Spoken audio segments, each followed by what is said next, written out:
Good evening, Final Fantasy Randomizer fans. Welcome to week 2 of our Duckling Derby. This is the Duck Derby, a new player showcase, where we get the best and brightest of up-and-coming Final Fantasy players and get to restream them all for you live here on Randomania. My name is Jat. I'm joined here in the booth by Groggy Dog. How are you doing tonight, Groggy Dog? Doing great, Jack. Good as always to be back on comms with you for a lovely night of ducklings beating the crap out of each other on stream for our entertainment.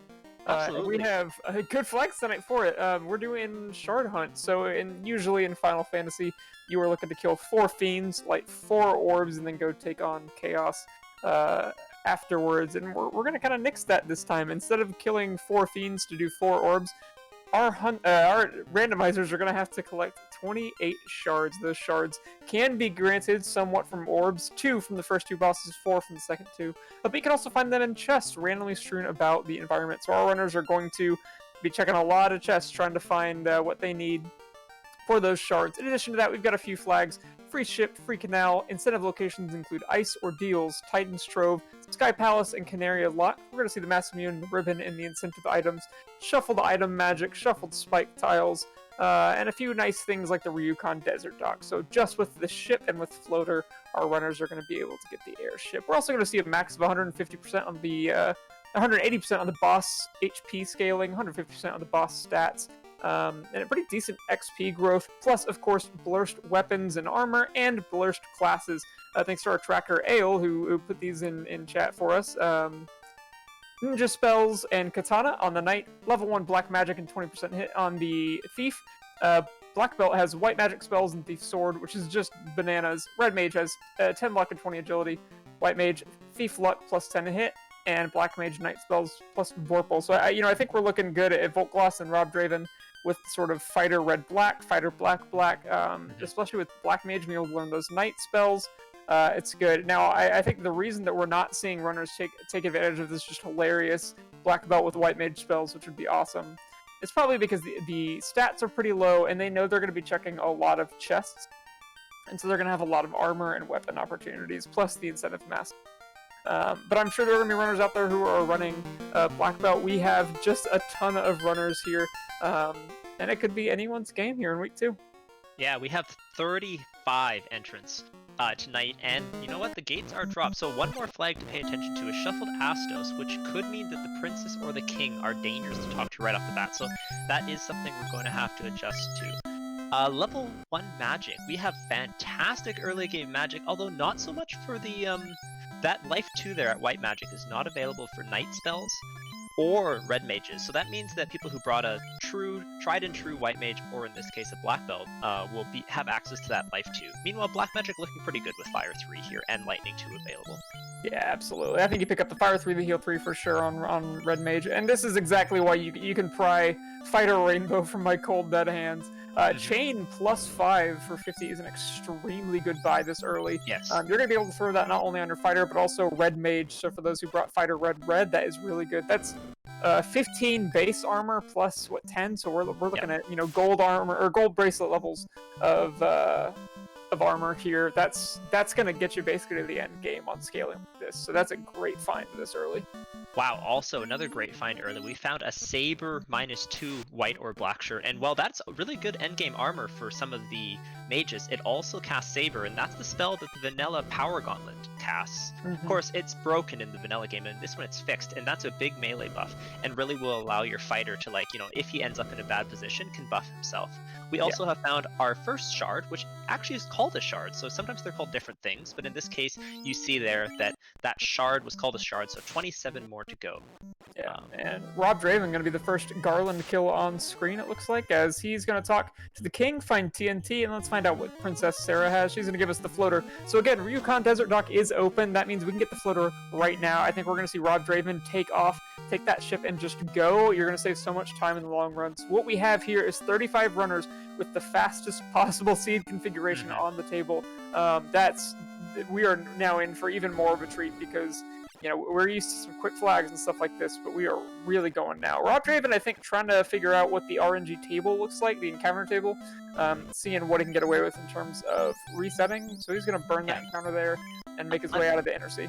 Unfortunately for him there, those steps are actually all non-encounter causing steps. There's a safe area right in front of Canaria Castle. Basically, the areas that are not the trees are all tiles which you cannot generate encounters on. So Silky Slim properly burning the first encounter. Now what Rob Draven didn't realize is that he actually was able to successfully sail the sea right away. And that's because the sea has a different tolerance for encounters. Basically, it's harder to get encounters on the sea. So even though it's the same encounter table, the chance of getting an encounter is lower. And therefore, he was able to, quote unquote, skip the first encounter just by going straight onto the ocean. That's funny. I think it shows a savviness from these ducklings that is not always necessarily expected of folks in their position. Regardless of how they're doing it, the ability to burn off encounters, manipulate the RNG table is definitely a veteran move, so good for them. I'm going to get an early check from Rob Draven here. Obviously, we still need to find the item shop item. Usually it's located in the caravan in the base game, but it's going to be shuffled into the item shops here. See another silver +2, not going to matter when chain is there, but for a white mage or black lich, silver +2 is perfectly serviceable option. You're going to see lock 2 and warp, not bad spells there. And obviously we have some earlies turned on, early Sarda, early Crescent Lake Sages, early Ordeals. So we're going to go to the Sages here, and we are going to get a crown, which is going to allow us to go over to Astos. Again, Astos is shuffled, so when Rob Draven or Silky Slim or Voltgloss or whoever goes over there, it may not be Astos there. It may just be a kindly Northwest Castle King, as we were all promised in the original game. Yeah, this will be a fairly classic routing choice here to go, exactly that. Crescent Lake into Provoca, probably over to Sarda right after taking advantage of those early items. Now, something of note is that we do not have EXP per key item on right now, although that is a very common flag. In this case, we actually have EXP per shard on, a lot, 50% per 8 shards. So getting the key items early is not going to be a boost to the EXP, but finding an early Masa or an early Ribbon is absolutely huge, as well as getting your mobility as quickly as possible. Keep in mind, yes, it is Shard Hunt, but we still do need the loot and the key in order to win. We don't necessarily need the Rod, the Chime, or the Cube, though, or the Oxyale. Yeah, exactly. Again, you get to pick and choose what you want to do. And sure enough, there's the Rod on sale for 12k there in Provoca. So our runners haven't taken too many encounters yet. Gold +3, so they are completely set on armor at this point. They're going to be just fine. Probably, again, just by virtue of opening chests, going to find stuff anyways. But gold +3 is all your mages are going to need now. So that's your end game armor right there. Fast at level 2 plus Bane. So we also have probably the most important black magic spell, arguably, depending on the party comp available to us. Obviously, he's going to hope to see Nuke at level 3 or 4 in Elfland as well, just for the kick. But let's see what's on lock in White Magic. Life is there, plus Cure 2. Now, those are Knight learnable, so we do have Life casters on the Black Mages. I think Fighter Black is looking like a really strong party right now. Yeah, that Fighter Black comp got both Heal 3 and Vanilla Life. That's going to be excellent, and both of those don't conflict with many important spells. Yes, we have Fast, but you need limited casts of Fast, and if these Black Mages are level 21, they're going to have plenty of casts of Life and Fast. You also have Heal 3 at level 1, and Fire 3 is not that important of a late game spell either, so they have a nice distribution of spells right now. They're just really looking for Nuke, Lightning 3, Ice 3 here at level 3 or 4, and they'll be in really good shape. Draven making a quick trip to the Elf Prince. Doesn't quite have the herb yet. I think maybe got confused there in what he had. Maybe he wanted to go there for spells. I'm not 100% sure, but either way, taking off now. Probably gonna go check out Northwest Castle for the crown and then Sarda right. Yeah, the TNT. Someone has checked Sarda as well. Our tracker tonight, Ale, just pointing out that we have the Oxyale from Sarda, and that's actually a really, really good item. Now, one thing to keep in mind is we do not have Northern Docks off, so they cannot get to the on-rack, like, important parts of the on-rack content without the canoe. So that is something that they need to find. But going to... Oh, speaking of the canoe, the crown turned into it. But that will allow them to go to 2 kind of decent locations, being Waterfall and the Sea Shrine. The Sea Shrine especially good because of the high chest density in the Mermaid's location with no encounters. And Rob Draven just found Katana +1 there in Dwarf. That is pretty nice. We haven't taken many encounters yet, obviously, so that's going to be a nice thing to sell. Go ahead and get some money. Probably get a decent, 10, 20, maybe even 30. Well, no, it wouldn't be 30. 10 to 20,000, let's say. That's enough to buy 2 potential gold bracelets. You want to go back to Provoco? Either way, good amount of money to start off with. Probably better to focus on spells for now. It's also usable by the knight because of the Blur's classes. Lord have mercy, it is, isn't it? Yeah, that's...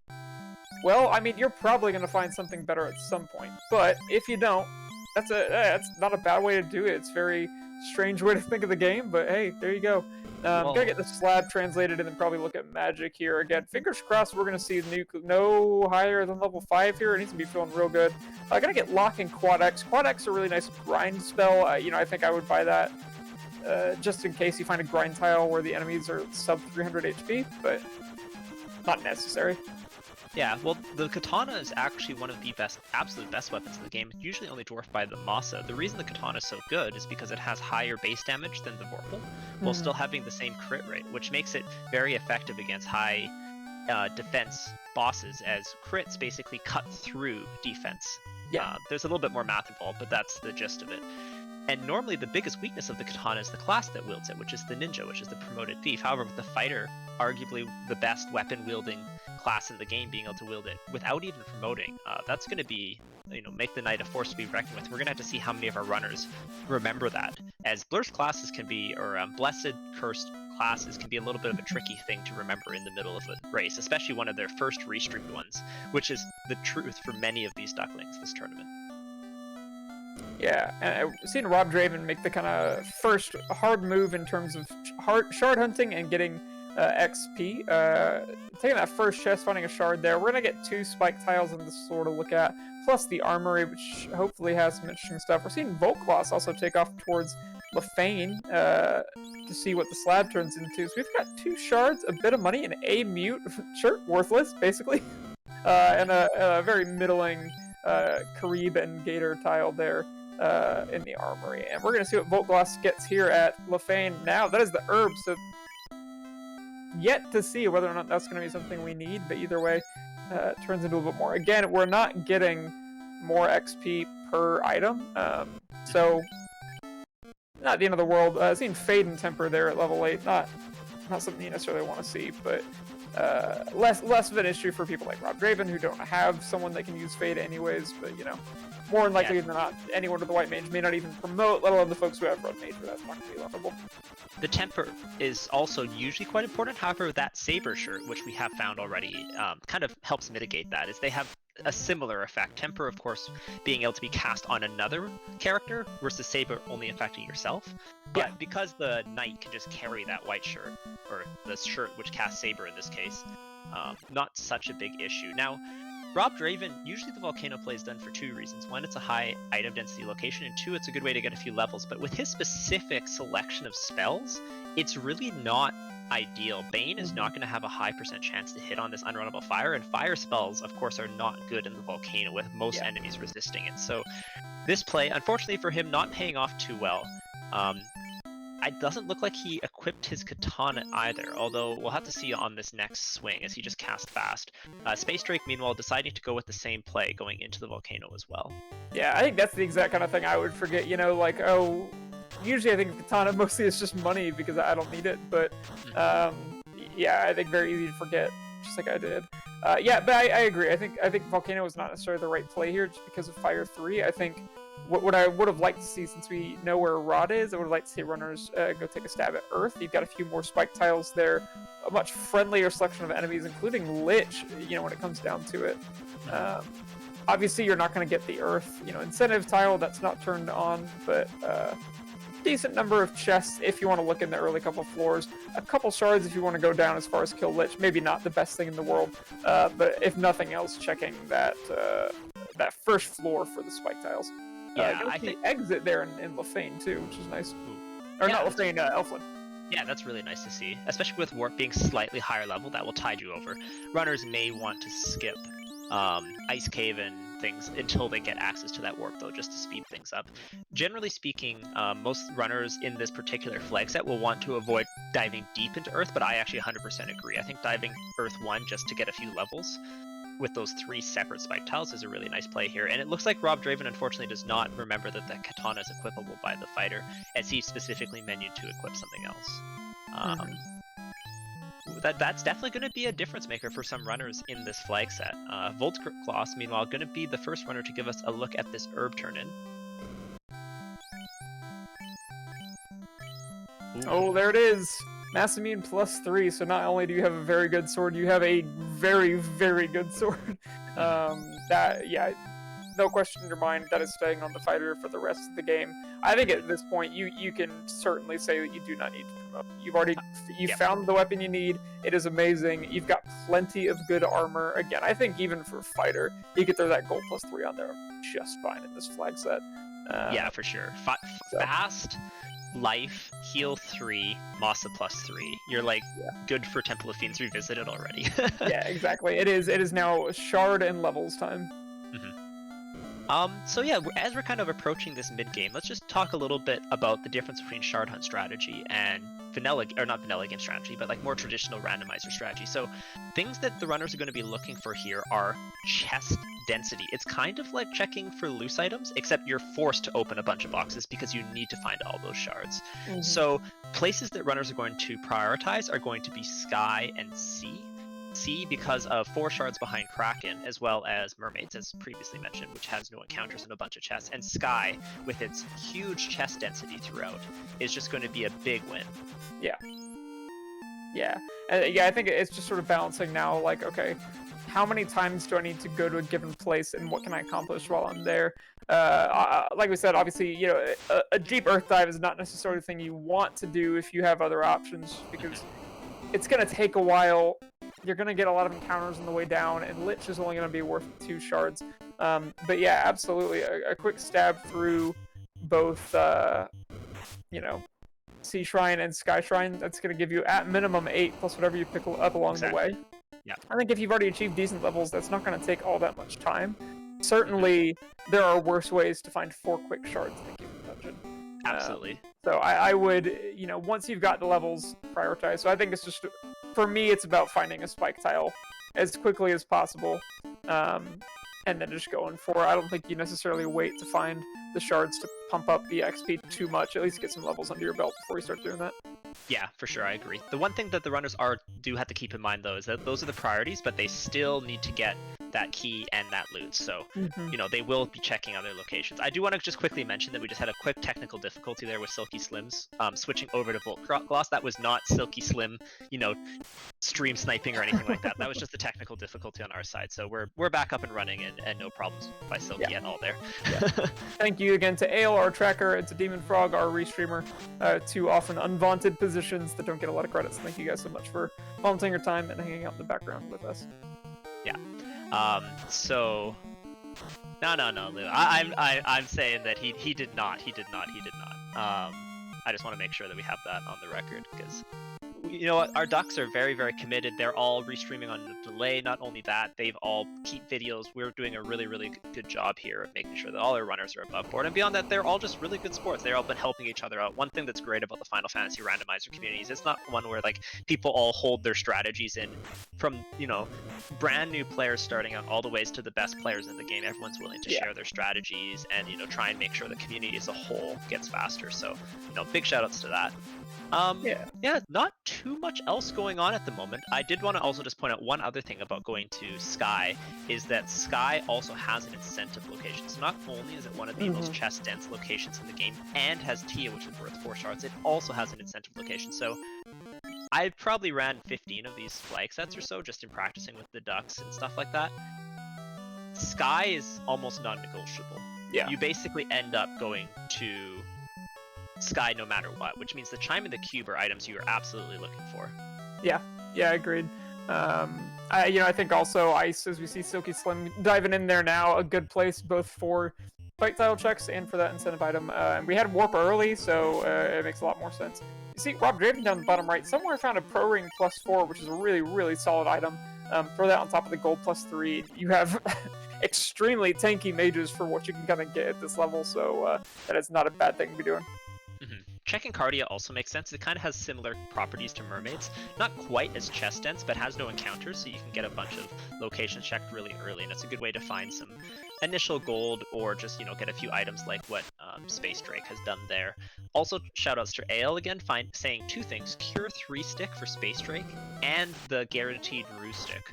So those are both going to be spellcast items that are very handy. Cure 3, of course, the second best healing spell in the game for a single target.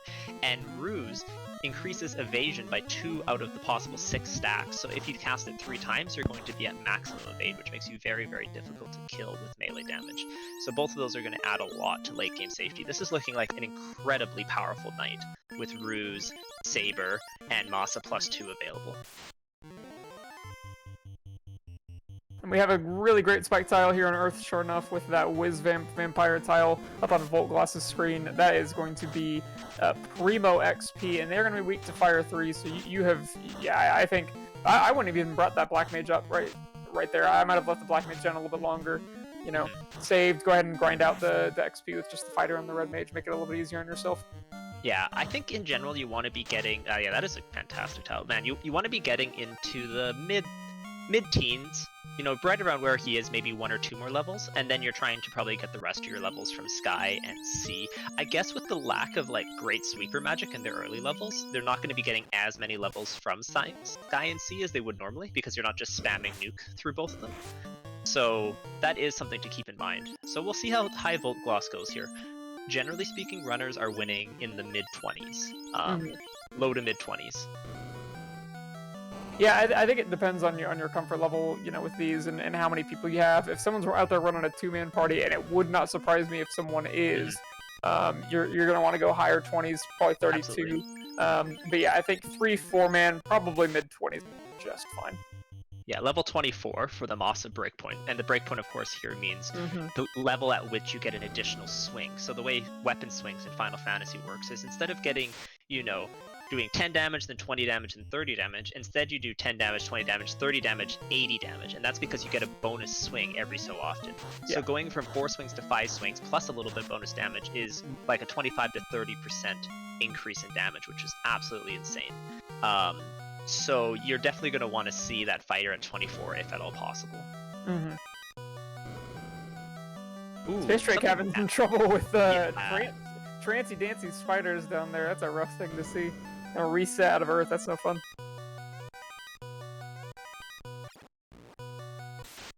Yeah, Trance, a terrible spell. It's non-elemental, so even ribbons don't help. What you want against it is levels, but for the most part, it's just going to make you sit and wait, or even reset. Space Drake is deciding to dive deeper into Earth. Now, this is a play that could pay off, but not one that I think is the odds-on play. Yes, yeah. He has the rod, he can go deeper, he can kill Lich, but I think the amount of time, especially with dangerous things like Trance, we also saw a stun or some other sort of stunning spell there. This could take a while and is not without its danger. Yeah, I think there are arguments to be made for doing the first few floors of Earth to check for spike tiles and to check for chests. Part of me wants to say if you're going to commit to going to Earth 3, you should also commit to going to Earth 4. I agree. But I would say that is a better play when you don't have encounter. I think if part of it is just anecdotal, part of it is just in terms of the enemies you're encountering, but I feel like Earth always has just the worst enemies that you never expect. I think you either do the first 2 floors and then get out, because that is a decent number of chests without having to check too much, plus 3 or 4 spike tiles. But otherwise I don't enjoy going too much deeper on that. It's not anecdotal, actually. It's because it has a large number of high density enemies, so 7 packs, 8 packs, and there's also a wide variety of those enemies. So Earth is actually quite dangerous with spells and scripts shuffled around like it is in the Randomizer. I do want to shout out to Silky Slim and Voltglass, who are both in Ice Cave and both getting beaten on by this pack of badmen. Silky Slim has already wiped once, and Voltglass has as well. Now, at this point, I might be tempted to just use the warp trick to get the item and exit out after you've wiped once, and we're gonna have to see if that's what Silky Slim decides to do on the second go round, or if he tries to push his way through again. It's definitely a scary fight, but they are worth a ton of EXP, and if you can get through it like Voltglass did, Yeah, it can't be so bad. Volt tried to do it, but even with his grind, didn't have a spell charge. Oh, okay, so yeah, because he's not even high enough level to have a single cast warp on that Black Mage. I like the play that Rob Draven's making here to go Waterfall and then probably go into Sea Shrine. Yeah. Unfortunately for him, Whoops. Blue Dragons. Now, I wasn't paying attention. Was that on the spike tile?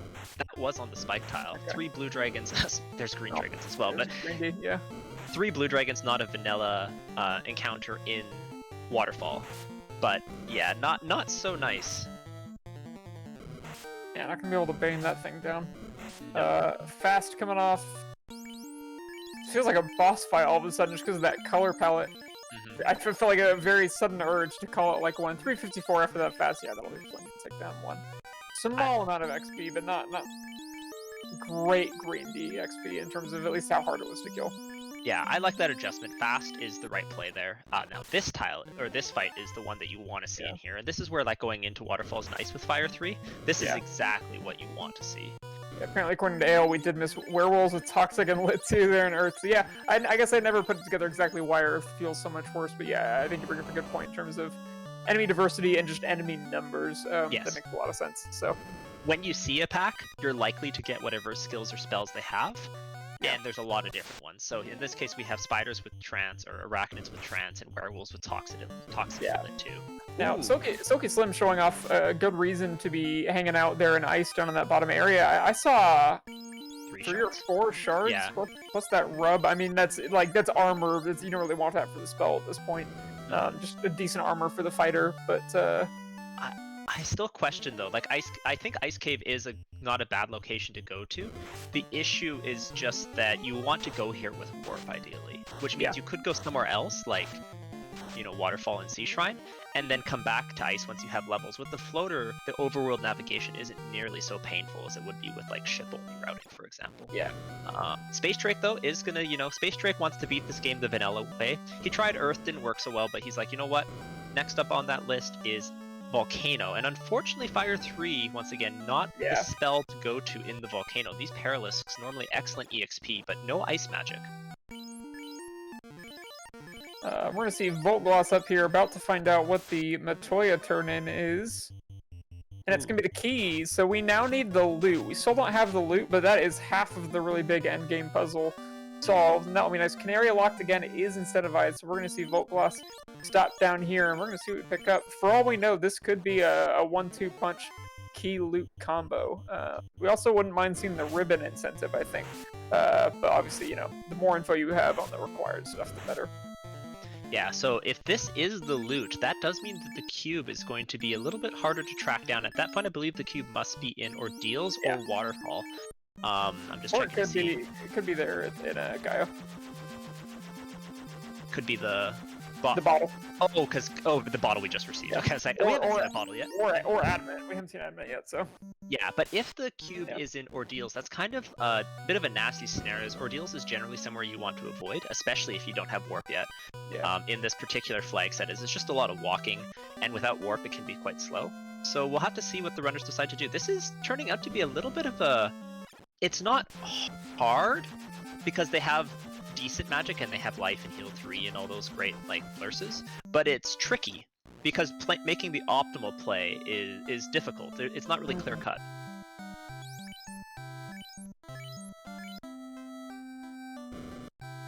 So Space Drake there, checking the rightmost chest of Volcano on the Agama floor, as we like to call it. That is actually what we call a linked chest, and what that means is that I call it Schrodinger's chest.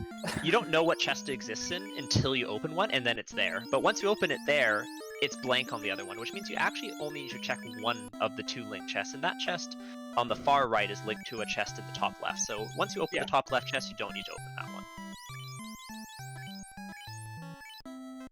Yeah, still haven't really seen any spike tiles that I like better than that one in Earth with the Wiz Vamp on it. To be honest, there's not going to be much better with Fire 3 as your only sweeper. Zombie Ds would be alright. You can always just take Eyes or Sandworms with a good weapon.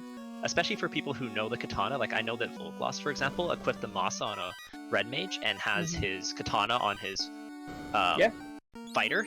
Anything that's 2 sprites is going to be a great grind. Right, I was gonna say, yeah, Third Eye Grind is the only other tile I'm looking for at this point that I think would be significantly better. So maybe, who knows, maybe we'll still see it. There's still a couple that we haven't seen, but not counting out. Battle's gonna turn into Ruby, and Titans is incentivized, so that's gonna give us another incentive item. We'll see where that takes Bolt Gloss. Again, there are no loose, there are no duds, so you know, potentially if you want all of the incentive items, you're gonna have to go to all of the incentive locations. You just don't necessarily have to, and we're gonna see, I think, yeah, no, he's gonna park and go to Waterfall or Deals first, as we see Rob Raven making his way through. That's interesting. Sea Shrine to Mermaid Floor now, so again, no encounters on Mermaid Floor, which is nice. Gonna check all these chests. Lots and lots of chests for you there. Not a bad idea at all. Speaking of lots and lots of chests, we're also seeing Silky Slim check out the Dwarven Armory. Looks like he's only picked up a single shard there, but still another nice high-density location. Space Drake, one thing I've noticed with Space Drake is he's been very meticulous, opening all the boxes, including TFC on Earth, which is really far out of the way, as well as checking the fire armor chest here in the volcano. And with no loose items, this is taking a lot of time for a relatively low chance at a shard. So it's good that he's getting some levels here before carry, but this is time that other runners might make up on him if, you know, they just skip these kind of more out-of-the-way chests. Yeah, and I think it's one of those things that just comes with experience, right? When sometimes you're doing shard hunt, it's easy to get into the loose chest mindset, and that's not quite what you need to be in. You know, if you have a loose item, you have to check everything because it could be anywhere. When you're playing a shard hunt, it really, you're just wow, and a couple shards there, although it was, oh right, C, not incentivized. That's why I was like, that's not supposed to be there. But you know, you're playing an odds game. You don't have to check every chest. You just want to check as many as you can that make sense with the timing of what you're doing. And so there are a lot of chests that you have a good reason to skip. And you know, I think to your point, like you said, is it the end of the world? No. Can you save more time by not doing it? Yeah. Exactly. Yeah. So Space Drake is our first runner on stream to pull a Fiend, and Carry is a good source of shards here with 2. This Bosch is a little bit scary, but I like the plan here. He's going with a little bit of damage, but mostly he's sabering up his Knight and casting fast, and this is going to do a ton of damage. Yeah, 603. And that's a low-level Knight, just showing the power of the Masa. There's a reason why you don't get the Masa until the chest before Tiamat in the final dungeon of the game. So there we go. Space Drake lights our first quote-unquote orb, but realistically, he just gets 2 more shards to his name, which is always nice to get. Well, and good to mention as well, it is plus 20 or plus 50% on the EXP, so being low level, not so bad anymore. Going to get a decent boost to the experience, granted as well, because it's plus every 8 orbs. Wow, every 8 shards or every orb. So. Oh, our tracker Ale pointing out that he was actually wielding the katana plus 2 or whatever, which is also broken endgame material on a fighter. So we'll take it either way. Good swords are good. Silky Slim about to give us our first look, and if this is the cube, that could be huge. And it is. Okay, wow. That gives 2 very, very nice kind of checks, and what you're hoping for at this point is that the loot is in Sky, and then you never have to check ordeals. Yeah, definitely hoping for that at this point. There's kind of 2 dud items in the pool. Well, not dud, but there's quote the rod unquote. Is pseudo dud, and so is the tail in this particular seed, as you really don't need to promote for much of anything. So because of that, you know, you're hoping that that's what ends up in ordeals at this point. The other item that they might not need is the ribbon, although going into Temple of Fiends Revisited without one is risky, but there's a high chance that they find one just out there in the wild. There's exactly 2 more ribbons just sitting out in loose chests. Yeah, I want to say someone already found one. I can't remember in which chest, but I do believe we found one out in the open. With so many life casters, I don't think I noticed that earlier. With so many life casters, having a single ribbon should be more than sufficient. Yeah, I think so. Obviously, for long Topher, you want more than one. Ooh, was that Vorpal plus 5?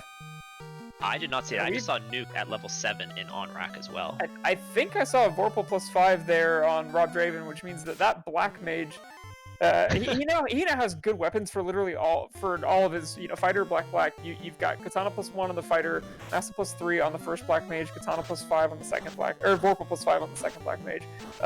You could feasibly make a tank out of any of these now. That's bananas. That is ridiculous. So fun. So I'm so excited to see how some of these runners handle Topher, because I think this could be a very interesting one. Oh no, Space Drake goes to Ordeals. Unfortunately, he has not yet gotten the canoe, and you cannot get to Ordeals or Onrak without the canoe. Oh, it So hurt. he's gonna have to go pick that up now. Hopefully, he remembers that, and not only that, hopefully he doesn't go back to Ordeals, as I think it's getting increasingly likely that that's not a location you have to go to, and that's something you want to avoid if at all possible. Yes, there's like 1, 2, 3, 4, 5, 6, 7, like 8 chests or something up there, or 9, but you don't really want like that for the amount of time it takes to walk there and back and go through the maze. It's not the most time efficient. Yeah. I was noticing Rob Draven has not yet actually talked to the prince, it seems. See the mouse immune on any of his characters. Unless he threw it off of a cliff somewhere, which I don't think I saw either. Seems less likely. He'll pick that up probably in the near future. That was although that was the slab turn-in, and I know, you know, it is very easy to not go check that Lefane turn-in. He's gonna be fine. No problem whatsoever. We found Sun +2, so he still has weapons for everyone. Definitely not as much of a concern, but picking up another pro ring there, always nice. The pro ring is best in slot wrist armor, as well as providing additional resistance to death magic. So it's always something that you're going to want to find. We have Silky Slim and Rob Draven both in C right now. Rob Draven onto the Kraken floor, while Silky Slim just got through the mermaids and is diving again. And I'm seeing Space Drake go sell, I think, the... Okay, gonna sell the Rune Sword and the Ice Sword, maybe? Just get a little bit extra cash. Oh, my mistake, sorry. Voltgloss just finished Mermaid, Silky Slim going to Mermaids, and Rob Draven going to Kraken. So, you know, we're having a party in Sea Shrine. Hopefully Space Drake remembers that he hasn't talked to the Sages yet, as that is the next thing he has to do. But it looks like he's going to do the slab turn-in first. Not surprising that Rob Draven hasn't done the slab turn-in yet. It's easy to forget, but even if you don't forget it, it just is a little bit out of the way, especially if you're kind of clearing other, like, kind of valuable areas ahead of time.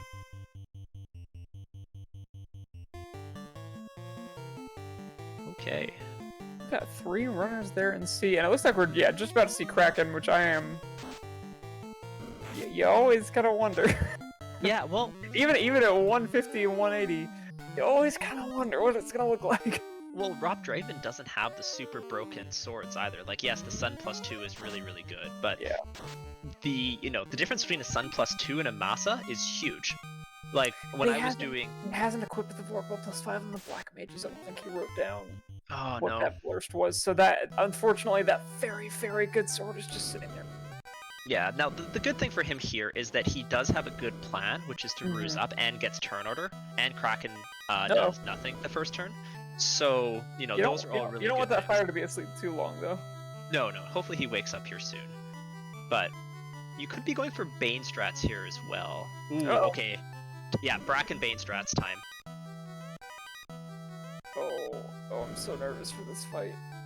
A heal 3, so the heal 3 is an okay idea, but the problem it's not gonna cut a swing. Yeah,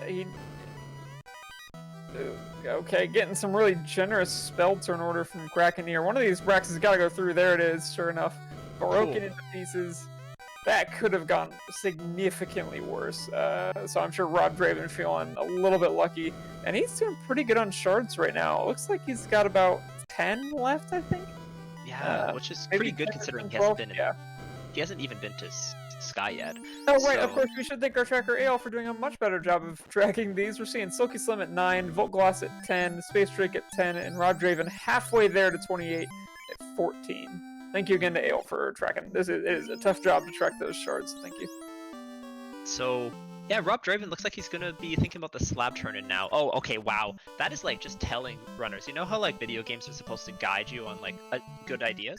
They put the Brack Hammer there, in the Sea Shrine, and that really did save his life there because the Brack spell has about a 27% chance of hitting Kraken each time you cast it, which is very, very, very good for insta-death spells. So really nice pickup there, and really saved Rob Draven. Just another note, he couldn't do it here, but something that is a kind of a niche strategy, well not niche, but like people don't necessarily recognize, is that Cure 4 actually does cure all status elements in battle. So if he had Cure 4 available, he can cast it to cure Sleep, to cure Stun, to cure all those things except for Dead and except for Stone. Stone, yeah. Adamant leads to the oboe. Thank you, Elmarkin, for tracking that for us. Oboe, of course, is the loot. We do have a fun little flag up in our fun percent flags where you can change the color palettes and all of that. We have multi-instrumentalist Sarah. God, that word is so hard. I don't know why I always struggle with instrumentalist. Yeah, you can find loot, oboe, bassoon, double harp, vuvuzela. I'm trying to think of a few of the other ones I found, but yeah, fun percent flag. One of those, yeah, timpani. All sorts of fun things that you can get in this game. So if you're wondering why our runners have an oboe, now you know. Okay, Slim, not going to Topheria, is gonna just very quickly check and see what the fight tile is. Doesn't like it, gets out of there. Yeah, so just a note now, this does mean that we know that the ribbon and the tail are in Sky and Ordeals, so those are both not going to be required, but these runners are really hoping that ribbon is just available on their way up. Sky Palace. Yeah. Yeah, definitely. Or the Floating Castle, I guess is what it's actually called. The Sky Cave. Sky Cave, yeah, something like that. Close enough. There's a triple worm. It's not sandwich, but it is still decent at this point. I think at this point, probably gonna want to try and ban one of those Warriors of Light to get the most out of that XP, but you're gonna be able to knock them out pretty easily at this point. So, yeah, 24 across 4 fighters is not exactly what you want to see, especially when you know the much better Whizvamp tile. Not too far from where you're standing. Ooh, Volcloss running into some problems here. Arsahags with Fire 2, and once again, we're talking about the problem with enemies, and Sea Shrine, not the largest variety of enemies, but when something has something nasty in there, they have something nasty in there, because there are these large Arsahag packs, there's the lobsters, the sea snakes, they all come in large packs, so ooh, I like the adjustment though. Really good heads-up play here by Voltgloss to cast Ice 3 because of that ninja spells on the fighter. Kind of unconventional, really using that Blursus to his advantage, and great swing at the end. Now, unfortunately, the fighter doesn't have life yet because it's not promoted, so he'll have to make a decision on, okay, I did that, now what am I gonna do to get out of this? Looks like he's on the first floor. You just walk out. I think that's the answer. Is he on the first floor or is he on the... I thought he was on the split. He's on Sharknado, I think. Okay. Yeah, so, but this fighter can beat Kraken. He has Roots and Saber, and he's level 22, but Kraken punches hard. He's gonna have to hope. Oh no! Gets caught in an unrunnable lobster tile. Not gonna be able to zap his way out of that one immediately. He might just try and spam this, but you're gonna run out of those charges so fast and potentially put yourself in a difficult situation. I don't know that the answer is... Oh, well, there you go. Okay, get yeah, out of that, okay. Then swing away, Mon Capitan. I was wrong. I think I would have just been swinging. Yes, it's 5 turns, but it's 5 turns that you know. And if it's really dangerous, you can go into Ruse shirt strats as well. Yeah. But I think that play worked out well for him. And as I said, this is winnable. He's just gotta, hold his breath, hope Kraken doesn't punch too hard. But this is a much higher level fighter with a much better sword. Yeah. This is a fighter with Saber Shirt, Masa +3, and a Ruse stick. That can literally beat Chaos at level 24, and he's level 22. So, this is doable. Yeah, I think at this point it's just about clearing chests. One thing we haven't really seen our runners do too much is go check the Cardia Caves. It's not a massive amount of chests, but it is some very easy checks. I have to imagine we'll see one of them do it soon. Yeah, Space Drake did it relatively early. Oh, no. Okay. Oh, no. So much health gone. Yeah, swinging I think was the right play there, but it takes a wipe anyways. That has to be so frustrating. I think he needed just one more hit on that too, and would have been fine. Yeah, the Kraken has 800 vanilla HP, Kraken 1. So going up to like maybe 1400 at most. Oh, he could have killed that. And if Kraken rolled down, that first swing could have even killed him. Stun touch on Kraken indeed is rude. Yeah, that was very unfortunate. So Silky is our first runner in our deals, and we'll have to see here if there's a ribbon or the tail. For Silky Slim's sake, if you're a Silky Slim fan, you want to see a ribbon, and you want to see like 3 shards on the top floor. Yeah, exactly. You want this to feel good going out. Water's not terrible, but not exactly what you're looking for. This chest is another one of those link chests that I mentioned earlier on the broadcast where you'll need to open one of them. So this is not, required to check, but Silky Slim specifically going here to check this grind tile, which is a very reasonable play to see if you can get a few levels. Yeah, absolutely. Alright, now we're gonna go through the pillar maze. So yeah, again, if you are new to the randomizer, there are 2 sort of warp tricks that we get to do. This one is available in the base game. You can do ordeals with warp, but it's obviously a lot easier in the randomizer more often than not only because you have warp available to you earlier often, but also because the pillars switch up. It's not just the bottom one in any room anymore. It's sometimes the random 4th pillar in that room of 4 that's off to the side that no one ever thinks about in the main game, so you never have to go over there. Along with that, of course, we talked about the ice cave warp trick earlier. Usually warp not available to you when you're doing ice cave in the base game, but it allows you to kind of peace out. And I was going to explain the rest of that, and then I just saw Space Drake hop in the ship. Oh no, he's gonna go there thinking that Northern Docks are on. And it's not gonna work for him. Oh no. Space Drake, no. Yeah. Space Drake will not have the canoe. I guess he hasn't remembered that he can go check the sages, which is such a bummer. Yeah. He's not going there now. What are you doing? He just got the crown. So the crown does turn into the canoe, so he did go check the sages. He has to go turn in the crown. So he's on the right path, and I think he realizes that. So it looks like this is going to be a-okay. Meanwhile, Rob Draven, I'm really liking his situation here for the most part. You can see how much faster he got out of ice. He's got good levels in Volcano now. Now, Volcano is reasonably chest dense. There's also carry at the end of it for 2 shards. So in a lot of runs of this flag set, you're going to end up clearing Volcano at least partially. So this makes sense. Also hoping to probably get a few levels before he has to go deal with Sky and Sea without Nuke. Mm-hmm. Alright, Silky Slim going back into ordeals there. Oh, what Shard. wiped him? I totally missed it. Excited to find out here in a second, I'm sure. Unless it was another one of those accidental controller drop. Oh, Space Drake going back into the ship. Oh no, Space Drake, no, not like this. Okay, Silky Slim onto the top floor. Let's keep our eyes peeled for what, caused him some problems. Hopefully it wasn't the individual troll. I'm gonna assume. Maybe it was a pack of that?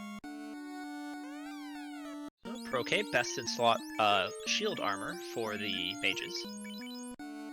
Well, almost only in slot shield armor for the mages other than the good old buckler. Team Frog in chat, boy, does it feel bad to land your airship and go back in the boat? Yeah, that is one of the worst feelings. Yeah, that's a lot of the time why Northern Docks aren't turned on for these types of flags, because the Northern Docks make it so that there's a chance you have to get back on your boat. In this case, of course, Northern Docks are not on, so Space Drake has nowhere to go. Silky, checking some chests. Meanwhile, Volkloss, our first runner in Sky, and gets a ribbon plus 3. Ribbon 3, okay. So, I mean, at this point, your worst case, you're looking at 1, maybe 2. Now, gotta find the tail. Useless in this seed, I think, for just about anyone. It'll be interesting to see if Silky promotes while he's here. That's really bad news for Silky, though, because there's a ribbon plus 3 in Sky in Mirage 1, and there's also going to be a second ribbon plus 3 in Sky 2, which means that these runners are just all going to have access to all the ribbons in the world, so the extra time spent to go to ordeals just isn't going to pay off for him here. Yeah, that is not what you want to see. Volkloss, though, is doing the kind of, not odds-on play, but like the high chest density play, checking Mirage 1, going up to Mirage 2. I don't know why people always give this room crap, and I love this room. This is my favorite room in the game. I love coming here when I'm doing shard hunts and loose. This is the best room. This is my happy place. Shard hunt, this is a great room. I mean, I can't see skipping it. I mean, yes, it's a little bit out of the way, and I can see there's an argument to be made for potentially skipping it on the way up. If you're like loose hunting and you can come back and exit out of it the second time, because of it's not that long to get to, so you can check it on the way back. Yeah. But when you're so many shards from go mode, like Volkloss is right now, You can just check it on the way up, get a few levels, exit out, house up, exactly what he did here, and keep going. Usually the play is to exit out of Mirage 1, not Mirage 2 as well, but I can understand what he's doing here for safety. I like the play. Yeah, I think it's just it got a little bit more than he was expecting and decided to safeguard it because you don't know if you're gonna run into War Mech, you don't know how bad Tiamat 2 is gonna be, you don't know if you're gonna run into a bad spike tile. So yeah, I don't think it's not ideal, but not a bad play. War Mech is patrolling this flag set, so that means you can choose whether you want to fight War Oh, Mech is or it not. patrolling? I thought it was vanilla. Yeah, that's good to know. Yeah, so patrolling, he'll show up on the floor where you have to. I should know the number of it. I don't. Sky 4. But The Sky the Maze. one. Yeah, the one where everyone, of course, goes up twice and then right twice. You know that one. So yeah, for reference, if people don't know exactly what Groggy Dog's talking about here, the Sky Maze, you need to go diagonal twice. But it doesn't matter how you go diagonal twice, so there's a lot of running jokes in the community about which the optimal It's not path a joke. is. It's serious. Up, right. There is no other solution to the maze. Yeah, okay. Ale immediately calls Ale it Markin being wrong in chat very confidently. Ooh, another nice item found in Sky here. We have the Opal Bracelet +2, I believe that was. So that's a nice solid upgrade over the Silver Bracelet +2. Yeah. Sokislam also grabbing a couple shards there in Cardia, plus that Ruse staff. Yeah, that Roost Staff, Again- probably the bigger pickup there. It Yeah, really reinforces late game safety. Yeah, as you can see, based on Volt Gloss's screen, if nothing else, like we said, basically no issue in a seed like this getting all the armor you need. You just assume you're going to find something good by the time you found your shards. Rob Draven, notably, is at 24 shards right now. I believe has the Kraken kill, but not the Tiamat kill, so is one quick Fiend kill away from going. I think at this point, there's a... he's got Crown and Loot. I see Cube. No, I see Chime, but not Cube. Cube, we know. He is... just picked up the Ruby, which is going to the lead Ruby to his is cube. going to lead to the Cube. Yeah, there's the ribbon there in Sky. Yeah, I think Rob Draven go mode Sky and then gets Topher. Yeah, he's going that to pick would up the be- ribbon. Yeah. The incentive ribbon, and then, yeah, I think he can go mode it. So, Rob Draven is in good shape. Now, I've been in a similar situation a few times, and yeah, go modding Sky, going to the guaranteed shards instead of opening random chests for the shard is going to be much faster for him here. So, yeah, that's what he's going to want to do here. Space Drake also going to Ordeals. Once again, we've kind of been here before. Silky Slim unfortunately showed us that there's not too much going on in Ordeals. Some good levels on these zombie dragons if he can take them out. So yeah, triple fire 3 is going to do the trick. But unfortunately for him, when you get to the top, just not a lot of payoff other than a few levels. And Volt found a Dragon +4 armor in Sky 1. It's one of those things where it's just like, that would be great in an average seed, but this is not an average seed. You don't need the tail, so if anything, that was just kind of like a, oh, that would have been nice. Yeah. I certainly don't think we're at the kind of scaling where you promote just to throw that on. There are some seeds where that's the case. This is 150% on the stats and 180 on the HP. Yeah, Volt Gloss is checking all of Sky 2 as well, which is slightly slower. Now, a small strategic thing you can do there is that if you are lacking just a few shards, you can go clear Sky 3 first, which is the floor he's on right now, and then only clear Sky 2 after if you're missing a shard or two, just to speed things up. As yes, these winding pathways are long, but there's 6 chests over here versus Sky. You go through smaller but still winding pathways to get 1 chest or 2 chests. Now, worth noting, Rob Draven checking chests here, gonna probably end up with 2 ribbons now, assuming he also checks the incentive chest. I don't think this is necessary. He might just be deciding, you know what, I think I'm just gonna clear as I go, and then, if I have to get to Tiamat, I have to get to Tiamat, but I still really like to just go straight to Tiamat and kill Tiamat. Did he find the ribbon and then warp out immediately? He might have just been looking for a ribbon. No, he found the ribbon, checked a couple more chests, and... Yeah. So I think he's gonna skip. Oh no, he's not skipping. Yeah. I don't know. Yeah, I'm not quite sure. We'll have to ask him what he was looking for at this point, because I agree. I'm kind of okay because at this point, remember, Rob Draven doesn't know that there's a ribbon here for sure. Yeah. In Sky 2, so checking chests just to hope that he gets a ribbon. That's fine. Yeah. Makes sense, but I'm curious what he's looking for here in greater than less than. Yeah, I think Gale's right. I think he's just taking a gamble that he won't have to go to Tiamat, but again, I think with the armor and skills and levels he has, it is almost certainly going to be faster to just go. Sky is also so fast in go mode. Like Mhm. walking to Tia takes almost as much time as like checking 2 floors of chests. Yeah. So, okay. Speaking so of, we are going to see Voltgloss pull it here in just a minute. But Silky Slim has Kraken pulled. Gonna see that full weight of that tentacle come down on the Knight. Gonna take it just fine. Still has plenty of health left. Luckily, he's got plenty of levels as Voltgloss pulls Tiamat in the upper right. yeah, so no Cure 4 available on that White Mage, but going to go for those Brack strats and Bane strats. So this is a reasonable backup plan while Voltgloss pulls Tiamat. So we have dueling late game fiends on our screen right now. Gonna see those Brack hammer strats coming out from Silky Slim. No success in the first one. Gonna get hit on the Knight again. Broken into pieces. This might be a record for the number of times we've seen Kraken get broken into pieces across like 35 runners. I wonder how many of them are gonna do it like that.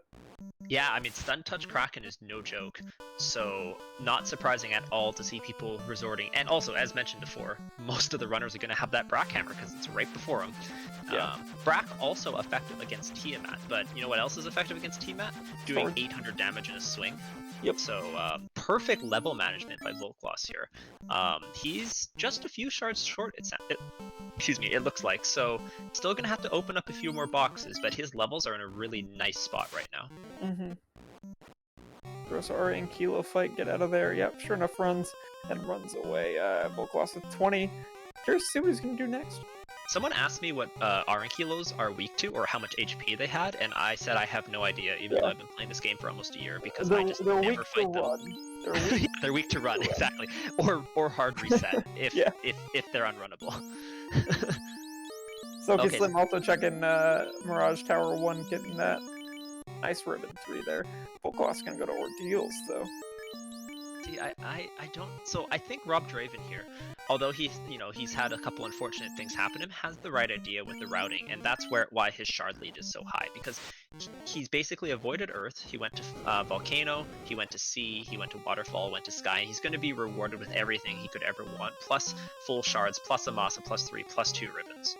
Mm-hmm. So, that routing paid off in this particular flag set, but it wouldn't surprise me if a lot of the runners who played this flag set a ton also did similar, because it just kind of is the go-to routing for this. Yeah. Oh, and looks like did he just get his last shard? I think he needs one more. Oh. No, he did. Okay, yeah. So he doesn't have exit. That's right, because he only has night spells on those black mages. So I think, funnily enough, he's just gonna go through anyways. He could just warp out here. Or does he have? No, he has exit. Oh, he has exit. Okay. Yeah. So he was checking that box, praying it was a ribbon. It was, and he is officially in go mode. So let's go, Rob Draven. If you're a Rob Draven fan in chat, yeah, looking pretty good. Meanwhile, our other runners, just taking some time to reveal over and over again. Just spam us with the word Rob Draven. Meanwhile, Space Drake has his canoe. Is going to be going to Waterfall. This is required, so this is great news for Space Drake. Exactly what he needs to do. Yeah, getting back on track a little bit. And Rob Draven about to be our first runner to enter the Temple of Fiends Revisited at just under the hour mark. Burning off the encounter that he knows is early, and yeah, 54 minutes in, Rob Draven enters the Temple of Fiends Revisited. Yeah, and again, we are not doing short Topher here, so this is going to be the full Monty. It's going to be 4 Fiends plus 1 Chaos. And we're going to see what's on the spike tile here, see if Rob Draven checks those validation checks on the other side of the tile. Nope, going to skip right past them. Makes sense, you don't really need anything from it at this point.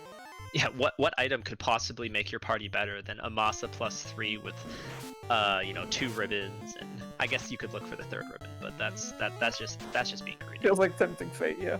Yeah.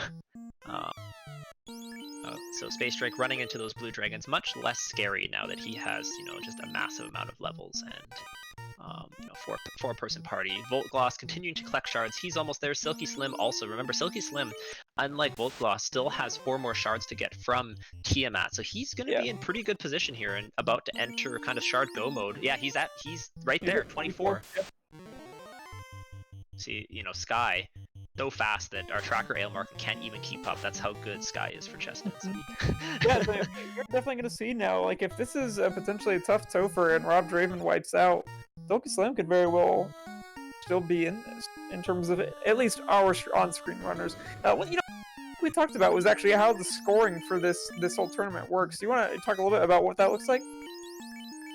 Yeah, for sure. So this is the Duck Derby, and for the Duck Derby for a number of years, we've been doing traditional Mario Kart style scoring, which means, you get points depending on your placement. You sum up all those points over the 4 races. You get 0 if you forfeit, if you did or you do not finish. You get at least 1 point, no matter what, as long as you finish. And whoever has the most points at the end of it wins. We're not quite sure what the graduation threshold this year is going to be for our Ducks, as this is unprecedented number of entrants.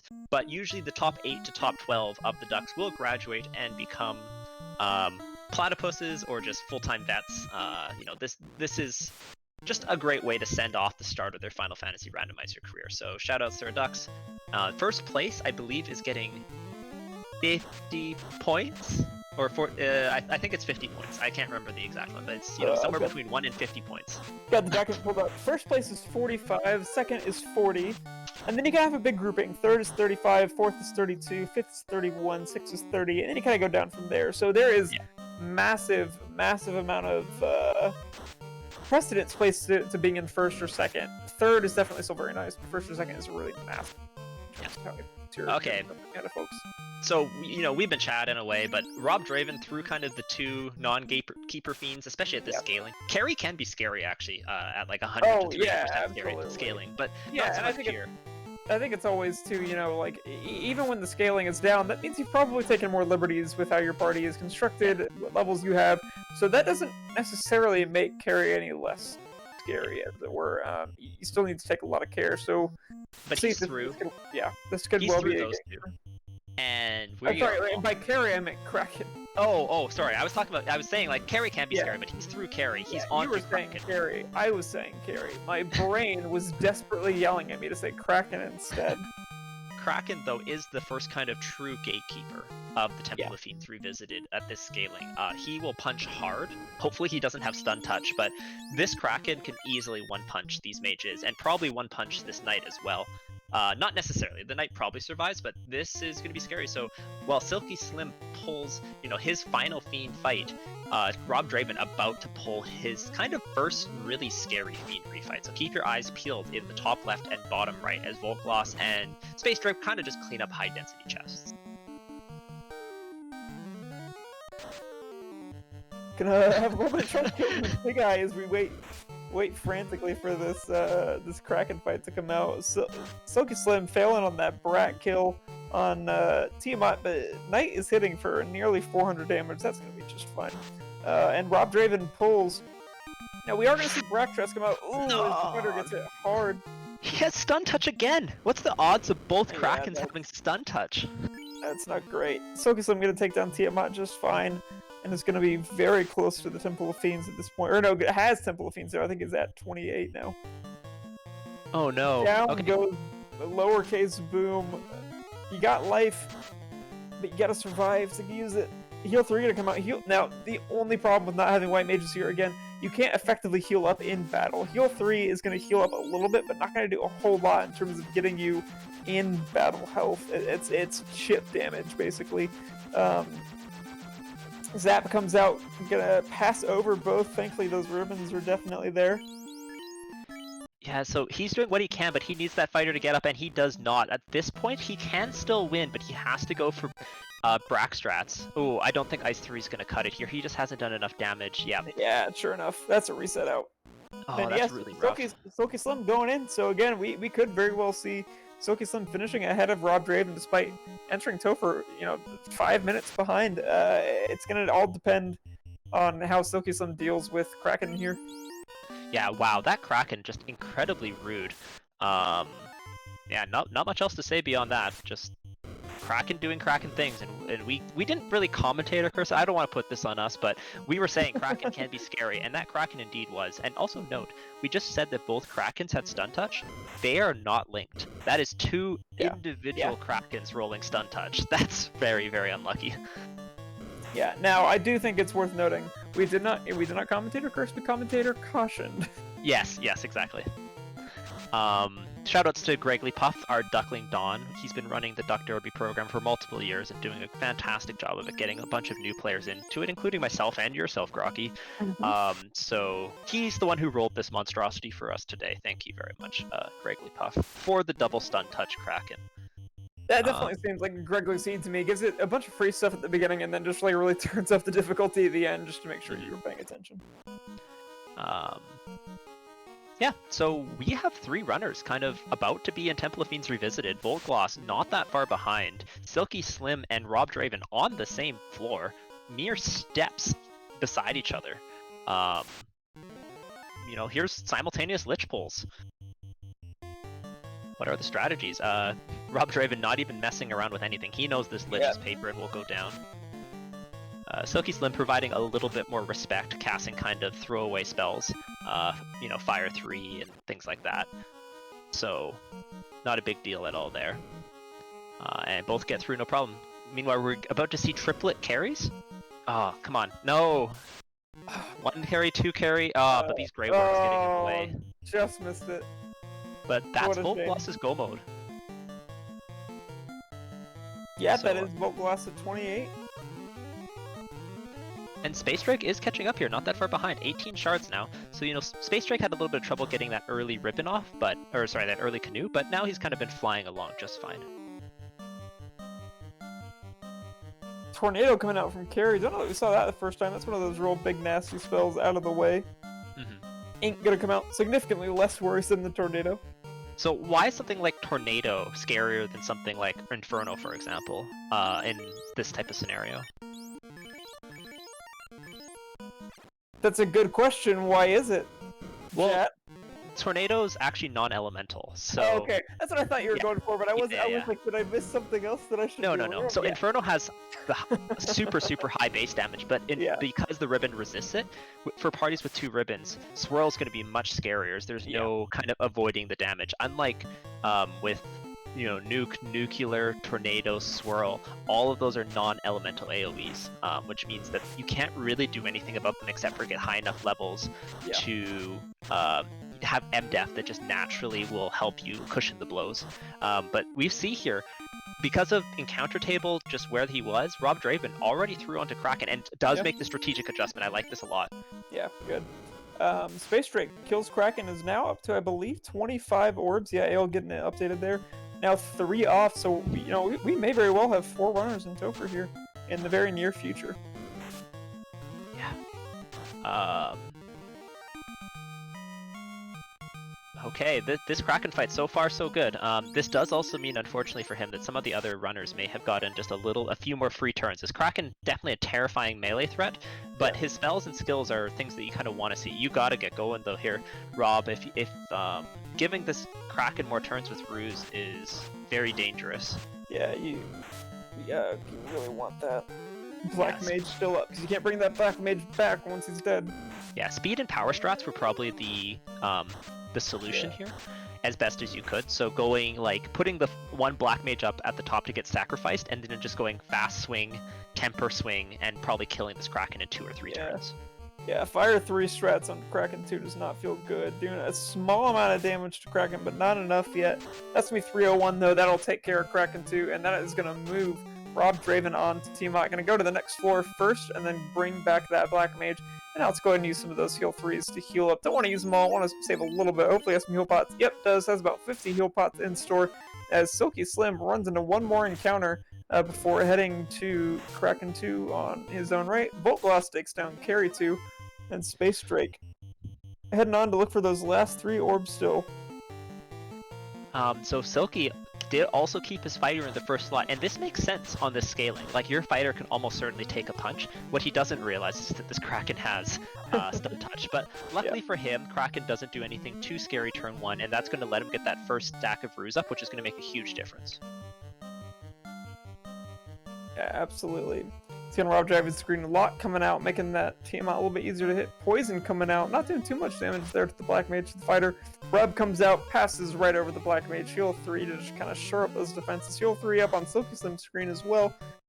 Gonna do 945 there to Kraken 2. Kraken 2 goes down, sabering himself down on the bottom right screen. Rob Draven, the Quad X passes over Tiamat, not low enough yet. 196, Swirl comes out. We were just talking about it. That Black Mage is perilously low health. A very safe Ink comes out. Gonna hope he kills Tiamat this turn. Oh, not yet. Heal 3 gonna come out. Boost, boom. Up above 100. It'll survive a Lit 2 or something like that, but you're not in a great spot. Heal 3 comes out again. Good turn order there. And the Knight is going to go ahead and pop, 140 damage, that's not enough. Lit 2, again, good thing he got those 2 heal 3s off. Rob going to pass over thanks to that ribbon. 178, and down goes Tiamat 2, and Rob Draven is the first on-screen runner to pull Chaos. I just want to shout out that Rob Draven is currently wielding a Sun Sword. Not a katana, not a vorpal, not a masa, a Sun Sword. And that's why the damage is really struggling. And this is where that Blur's class difference would be huge. Just knowing that he can equip that Katana plus 3, because Katana plus 3 is a immeasurable upgrade because of the higher crit rate and the higher damage. Almost equitable damage, but the crit rate is huge. Okay, Katana plus 1. Sorry, I'm just misquoting everything, but the gist of it is true. Yeah, the idea is there. So Silky Slim could catch up on this Chaos if he gets through fast enough here, because his Masa swing is going to do way more damage. Yeah, now we saw early Lit 2 from Chaos, followed by an Ice 2. So certainly the most generous kind of start you're going to get. Gives plenty of time for the fast to come out, for several locks to come out. And then, yeah, I think you're just going to lock away, put a little bit more health on those Black Mages. Honestly, I think you let one of them die, and then just go to town with your fighter. Save the time on menuing the action. Sabering there on the fighter screen.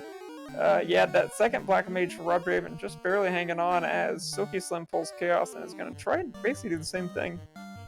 Yeah, so doing decent damage here. Now the other downside of this Sun Sword is he's going to have so many fewer hits.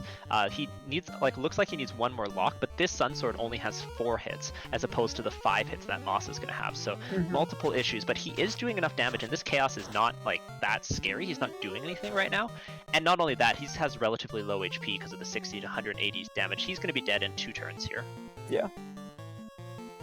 Silky Slim, kind of similar. Once again, Chaos not doing much, but Silky Slim, you got to get off your menus and got to get on the killing of the Chaos. To be fair to Silky, this is the safer play to make sure that he's having every mage do something, especially when Nuclear's coming out. But unfortunately for him, he just had to play a little bit more aggressively to get through.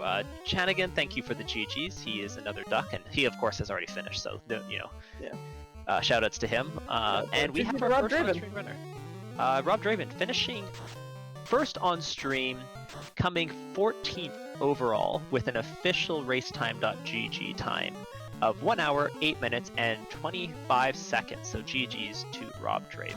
Yeah, very good, very good. I think we have him in the broadcast waiting room, and there we go. Hello, Rob Draven, GG, and welcome to the broadcast room. How you feeling about your race?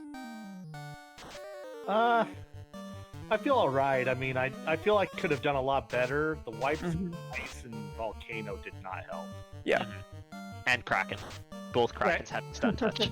Both Krakens weren't very fun, but that Kraken 2, he was just doing Kraken 2 things. Yeah, and a quick GG to Silky Slim, who finishes on screen just about a minute after Rob Draven. GG to Silky Slim. Now, Rob, one thing we were kind of curious about, you hit Mirage with 4 shards left and decided to take a little bit of time to search for chests. What were you looking for? We were talking about whether it would be better to go for Kraken or to go straight for Tiamat, but it seemed like you were going to try and hunt down shards, maybe some ribbons. What were you kind of thinking going up through Mirage and Sky?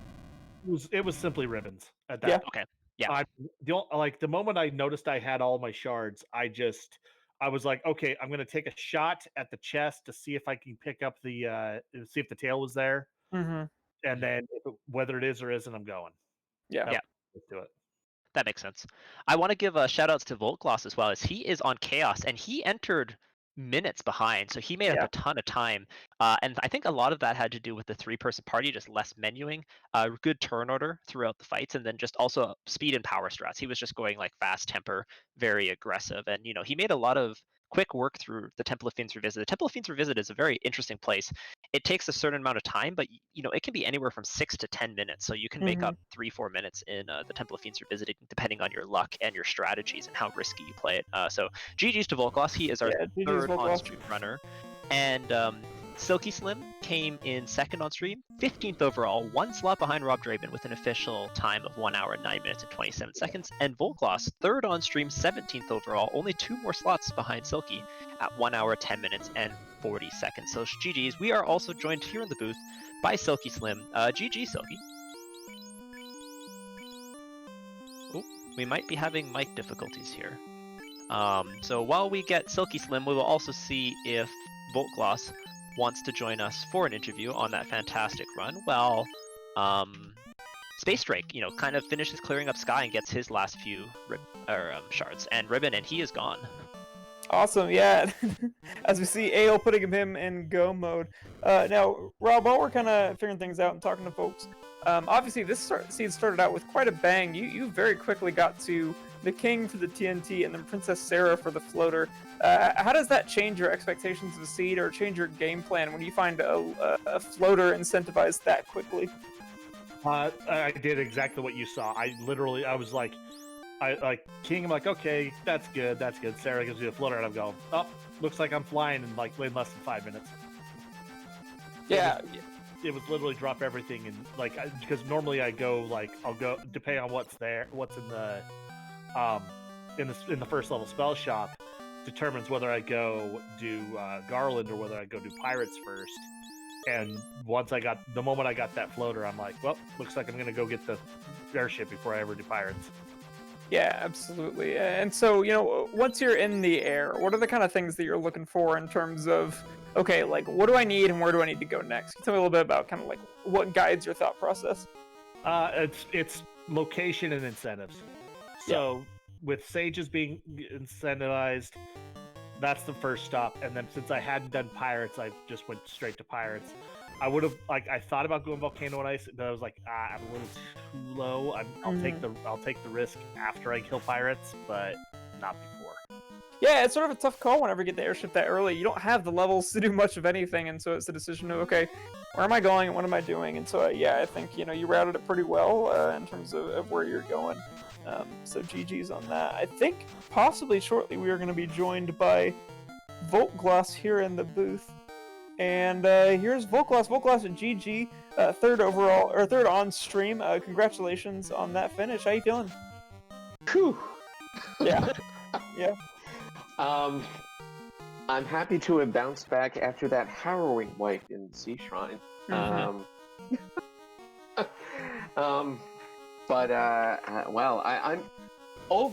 just very glad. And when I first did this week's seed in the async, I was like an hour 30, and I've been practicing since then. And I said to myself, so long as I'm below an hour 30, I'm happy. And being at hour 10, I'm very happy with that. And being, I think, last in the top half, I'm perfectly happy with being right in the middle of the road. Last in the top half. I like that. That is an excellent way of looking at it. Yeah. So you hit the nasty part of Kraken 1, but luckily you avoided some of the nasty parts of Kraken 2.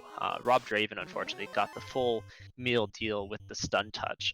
So what was your kind of thoughts going through Kraken? Because I noticed something I pointed out on stream was that you were actually through the Temple of Fiends Revisited maybe a minute to a minute and a half faster than Really? Silky Slim and Rob Draven. Yeah.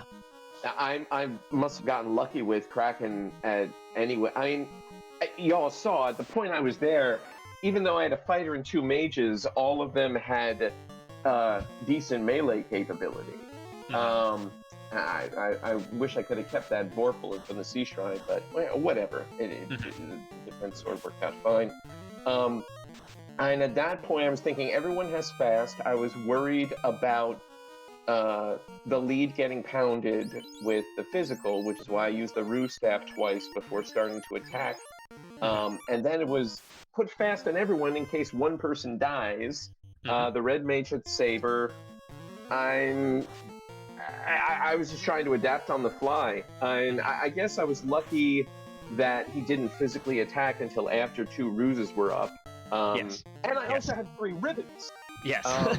So if Stun Touch was being a problem there, I mean, I wouldn't know. Yeah, for sure. Well, Stun so- Touch does. Ribbons do not affect Stun Touch. They So don't?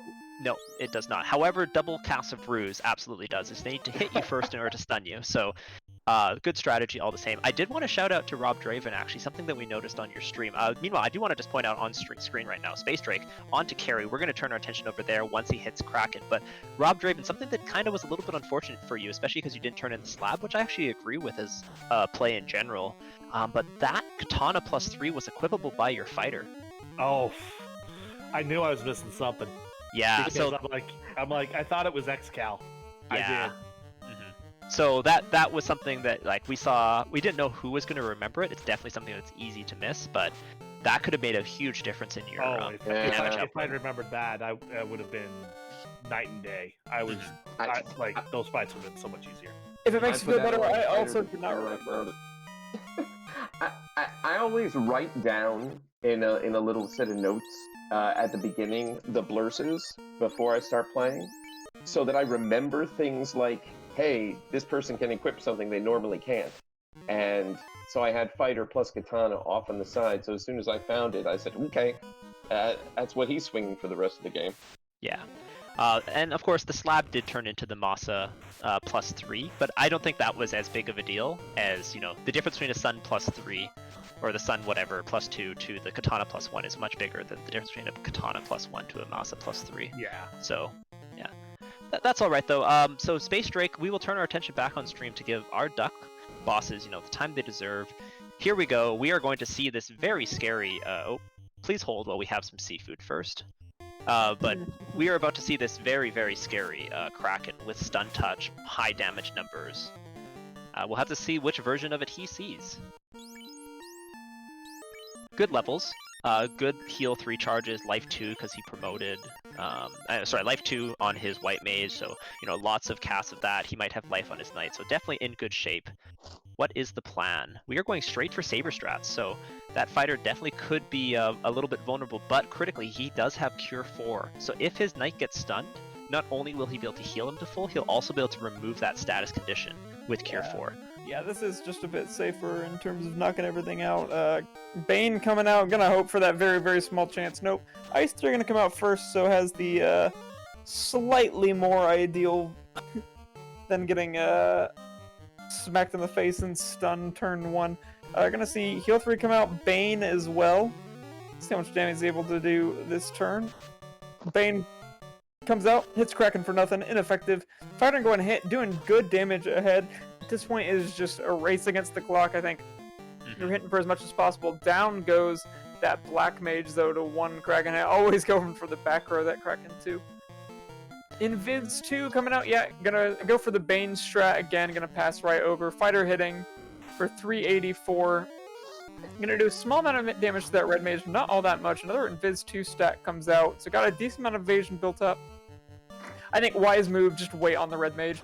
Lit 2 comes out, gonna mostly be harmless. Fighter's gonna hit, I think that's gonna be it. 597, that's gonna kill Kraken 2. Nice job, Space Drake. Yeah, the 4-person fighter Rainbow Party, there's a reason why, it's your tried and true. It's very, very consistent. It adds a lot of extra safety. We are joined in the booth now with a mic working Silky Slim. GG's. Congratulations on your second on-stream finish. Appreciate it. What's up?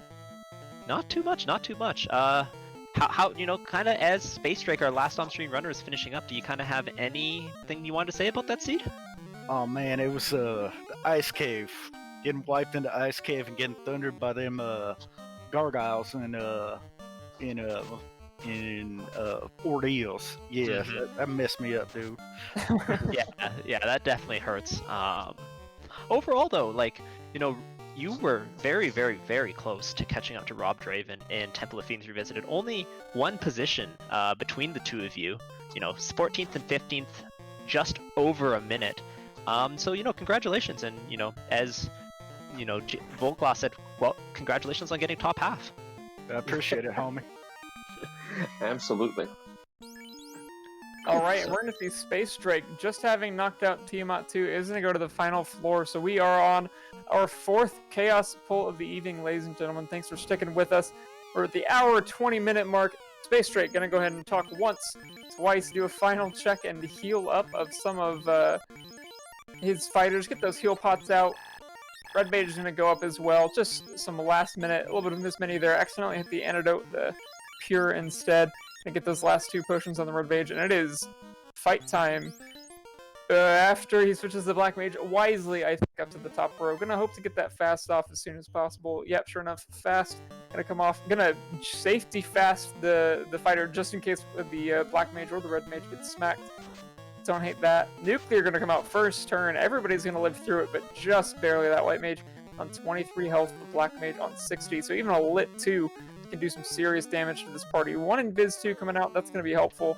But yeah, you're gonna want some health. You're gonna double heal 3, gonna triple heal 3, and then saber up the fighter. Yeah, and once again, this good turn order, you know, his nuclear survived those rolls. Nuclear can do up to 320 damage, but he had good levels, just really like solid technical play with a 4-person party by Space Drake to make sure that he can get through this no problem. Yeah, absolutely. Heal 3 coming out again. That White Mage has gone from 23 health to 256 health. Lit 2 gonna come out pretty ineffectual, especially with health this high, and heal 3 from the Red Mage is gonna erase that. Saber 2 coming out. He's not just yet ready, and there he goes. He's gonna wait, fight for the rest of the encounter. I have to imagine. How much is he gonna do? 753. Yeah, I think wait, fight is absolutely the strat here. Just pound through that damage as much as possible. 937. The second hit. Chaos goes down. That is a GG to Space Drake and a GG to our whole stream. Congratulations on finishing. Let's take a look in 26th place overall with an official time of 1:22:11. GG Space Drake. Had a rough go of it there for a bit, I think, but had a really, really solid Topher. So nice work. We'll see if Space Drake wants to come in here for interview here in just a second. Let me send. Okay, Jet already sent the message. So I think while we wait to get Space Drake in here, I want to make sure everyone has a chance to say some stuff. So why don't we start with Volt? Volt, any other thoughts about the seed? Finding the Wizard Vamps and Vampires grind spot in the Earth Cave Hall of Giants, especially with all of my party members having Fire 3, I think was key. I mean, you saw I visited there 3 times. I think the last time was while I was trying to recollect my thoughts, quite frankly. And thought, well, I'm going to need some levels, and what am I going to do next? Well, I'll burn some vampires while I'm thinking about it. Yeah. But that was key. I visited there just to get some money for spells, and when I realized what the fight was, I spent a little more time there. I am curious to see if it was, too much time. I think I try to fight the tendency to overgrind when it's not, get your black belt to level 42 type of seed. I felt pretty good about where I was in the mid-20s, but coming in right behind a couple of folks, maybe I spent a little more time. I'm looking forward to watching everybody's streams and seeing the different strategies. Yeah, for sure. And we are joined by Space Drake. GG, Space Drake. I think that was a case of preparing for Topher and not quite being ready for everything else. Yes, that absolutely did occur a little bit. So yeah, so Space Drake, kind of any, initial thoughts on the seed as we pull you in here after that, 10-minute cooling off period? Well, that wasn't my best showing ever, I'll say that much. I made some really basic mistakes, like forgetting that I need canoe no matter what to go to ordeals. And of course, what really sort of threw me off my whole game was that early wipe in Earth. Like, I actually thought Earth, that kind of early Earth, was going to be a decent enough play because my party seemed like it was completely set up to just completely trash Lich and also I thought probably handle most of the stuff in the Earth Cave. Like, I would be able to annihilate things quick enough that nothing is probably going to be able to get anything nasty off on me, even if they rolled a spell script or something, because I've got Fire 3. I won't have any trouble getting intercepted or anything. And then here comes a bunch of green wolves, and my whole party exploded. Yeah, so we were kind of discussing that, and I actually was shouting out that I liked your Earth play as well to get like some early levels. But I think diving deep into Earth was dangerous, because large amounts of item or enemy variety, as well as they came in large packs. So even if you have a way to kill them, you might not get turn order. Yeah. So I think that's what ended up biting you a little bit, but I did think Earth was the right idea with Fire 3, as opposed to some of our other runners went to Volcano, which also made sense, but unfortunately there the spike tiles were no good, and if you ran into unrunnable enemies, Fire 3 just does nothing. Yeah, I also wanted to do like a very quick like treasury dip into like Volcano because Mhm. hey, it's Shard Hunt, but like Earth really felt like the play. But then when I saw how nasty some of the stuff in there was, I was like, okay, I need like ribbons or something for this, and now I'm hunting for both a ribbon and shards and all my go mode items, and what do I do now? Yeah, for sure. And I think that's like the classic thing. I think if there's one piece of advice, that we were giving on stream a little bit, it's like in Shard Hunt, you want to go to sea and you want to go to sky, and you kind of want to do that at all costs. It's kind of like all paths lead through there at some point. Hmm. So I think that's what ended up happening eventually for everyone. It's just a matter of how quickly they were able to get there. And Rob Draven, although he took a wipe in Temple of Fiends Revisited, was the one who was able to get through those first. So, uh, but overall, I think canoe bonking aside, which you did quickly clear up and realize what was going on after that. Yeah. GG Space Drake. Thank you. So with that, it's almost 11 o'clock Eastern. We are going to kind of get into our final thoughts. So unfortunately, it looks like Silky Slim has had to leave, but we will start with our our first place on Stream Runner. Rob Draven, any final thoughts? Yeah, just great seat overall. Shout out to the Duck Don, Gregory Buff for rolling that thing. Mm-hmm. I don't know. That was an experience. I mean, I played some worse ones, but that wasn't too. I mean, it wasn't too bad. Also, want to shout out the community. Shout out everybody who's been doing everything. I mean, Groggy, you and Jat, Ale, Demon Frog, all you that have been doing this. Just it's awesome. This community is awesome. So if you like what you saw, come join us. Awesome. We have a lot of fun out here. Thanks a lot, Rob. Passing it over to Voltgloss. Any final thoughts, Voltgloss? Oh, are we having mic difficulties for him now? Okay, well, while he figures out the mic, we will pass it over to Space Drake. Any final thoughts, Space Drake? Well, I hope I can make a slightly better showing on the next two streams, although I probably won't be on a restream at that point. Mm-hmm. But I'm very glad that the community runs this sort of stuff at all, and like gives newer players and newer runners a chance to get known and show off on the stream a little bit. And if you liked what you saw with my custom sprites, be sure and check out the creativity channel on the Discord, where you can learn a lot more about how to insert and manipulate sprites in a Final Fantasy 1 ROM, and in a way that is tournament legal. Yeah, Awesome. absolutely. Yeah, shoutouts to all those custom sprites, and thanks again, Space Drake, for naming your characters. We appreciate it, so everyone can know what's going on with those sweet custom sprites. Voltgloss, me and him figured out his audio issues. Yes. Voltgloss, any final thoughts? I'd just like to give a shout out to Astral Esper's guide on game facts on game mechanics. Yes. Which, if any new players have not yet delved deep into, I highly recommend it. And I particularly would like to give a shout out to Astral Esper, who is a very lovely person whom I have met in person. And I'd like to give a shout out to the Final Fantasy Dynamics folks, which is a play-by-post game of Final Fantasy on the GameFAQs forums, which I have had the great pleasure to be a member of, off and on, for many years. And if that sounds like something intriguing, I highly recommend folks check it out.